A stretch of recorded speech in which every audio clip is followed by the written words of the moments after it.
It's battle pack time. Which battle pack am I going to build first? Ooh, should I start with the old one from 2020? Before the clone troopers had helmet holes. Oh, sad times, eh? Or the latest one. Yeah, look at that. Return of the Super Battle Droid. Very tempting.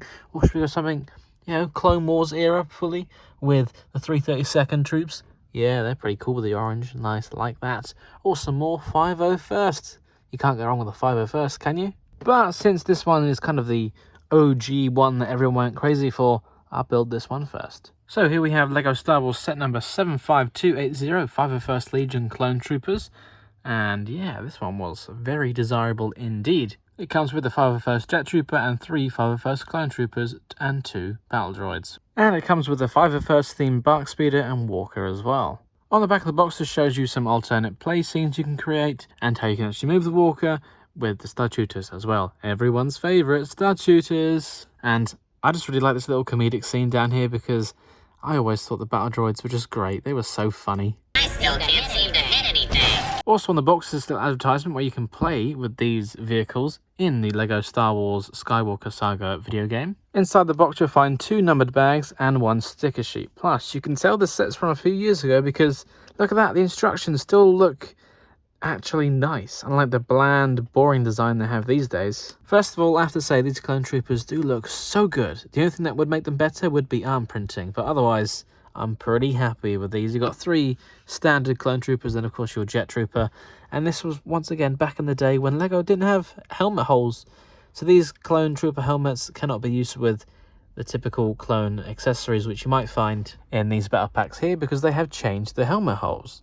And some people prefer the helmets without the holes, some complain with them, and personally, I'm not too bothered.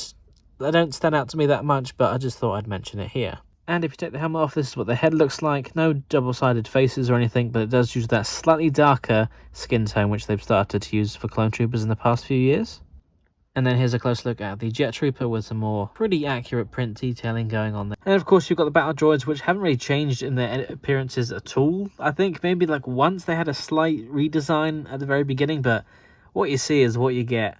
And they do have different arms, so of course, because they're not standard minifig hands, the hands can't rotate. So on one side they've got the arms where they can hold the weapons, and the other side it's the different arms. But fear not, because in the spares you do get these leftover arms, so you could swap it out, so one of them could have both normal arms and the other one could have the other arms. You know, you can do that.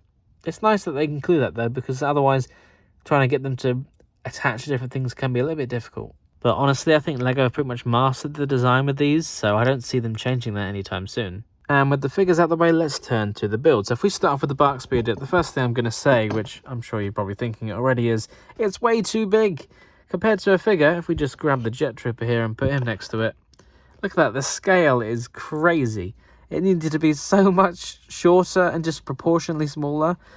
Yeah, so I don't really know why they did this, but LEGO with their Bark Speeders, they're always kind of like this size, and I just can't think why. Especially when, you can only fit one minifigure on this giant craft. It's pretty weird, but otherwise, apart from the size, it looks pretty accurate. I suppose if you didn't have a minifigure to scale it with, it looks pretty fine as it is, but once you put them on it, it does look a little bit strange. And it does have stud shooters down the front, so you've got plenty of studs to fire off at your battle droids.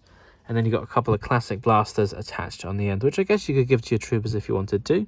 And one thing I quite like is how they did the design for the handles here. Pretty nice. Otherwise, a few stickers used to help complete the look, and yeah, it's like a Bark Speeder. Not much more to say, really. And then, of course, we have the Walker. A bit more of a complex build to this one. A little bit fragile, but I like what's going on here. And it feels kind of, I don't know, it felt like I was really achieving something while I was building it, despite its small size and everything. Just the number of parts that went into it. And I think it does look pretty accurate, pretty nice. Sure, the back of the legs don't look great, but this set was £25, and that's just kind of how the LEGO parts are. So I'm not expecting them to cover everything with, all sorts of anti-tiles and things, the ones on the other side, and cover it all up and everything. Otherwise, it looks pretty good. Stickers used again to enhance some detailing, but yeah, out of the 2 vehicles here, I definitely prefer the Walker. And you can obviously pose the legs up. It's got a stud shooter attached on the front, which you can angle up and down. So yeah, pretty happy with this one, actually. I do quite like it. And after having this set sealed in my collection for many years, I feel good that I've finally built it. And I can understand why everyone was kind of going crazy for it when it was out. Would have been nice to have maybe at least one more battle droid, I would say. You know, it feels like the fight is pretty unfair. Of course, this set is titled the 5 of 1st Legion Clone Troopers, so the focus is on them. But, you know, gotta show some love to the battle droids, right? Do you have this set? Would you like to see more larger battle packs like this, or are you happy with the smaller ones that we've been getting since? Tell me in the comments, and I'll see you all next time for another LEGO Star Wars review.